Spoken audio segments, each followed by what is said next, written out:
governmental intrusion is inevitable. The real problem, the real issue, the real point is the exit strategy.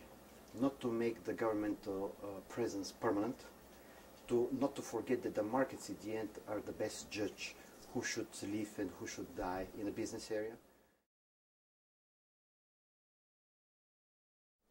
As far as the emerging markets, the rapidly developing economies are concerned, the first and most important point is that they turn not to be, as has been claimed universally, decoupled from the rest of the world. Nothing like this there is no facts that prove that. They are really part of all this. Second, they are really different.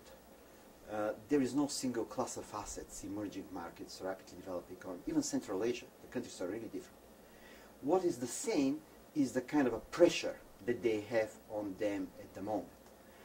And they're going to react differently, they're reacting differently, and we're going to see a totally different output at the end.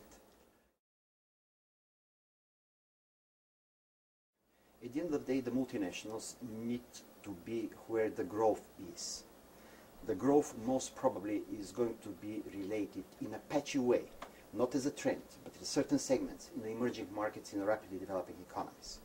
So they're going to be in Central Asia, they're going to be in Russia, they're going to be in Brazil, they're going to be in Venezuela, they're going to be in Africa.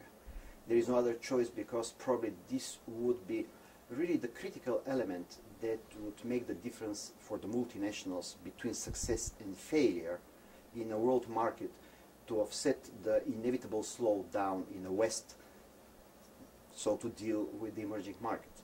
So I don't see them on midterm withdrawing. We see a shock at the moment, but basically, in my opinion, they should stay the course and even extend their footprint in these markets. I believe that the international system has reached a new stage where these countries overall the countries of Central Asia should be really recognized as international players, significant international players, because most of them, in their own ways, has contributed to the international stability, to the security, to a lot of issues economically that should be recognized and appropriately implied in the action of the new administration. Second, they should not be put in a position where they should choose between China, Russia, or United States. And a smart move of administration would be not to put them into this position. It should provide a platform for a constructive dialogue, keeping in mind the realities of the region, and taking into account the best interests of the Central Asian countries. What exactly is happening in Central Asia? Let's not forget that for a long period of time, this wasn't exactly a region that was a major player in the world, or really the level of recognition wasn't that high.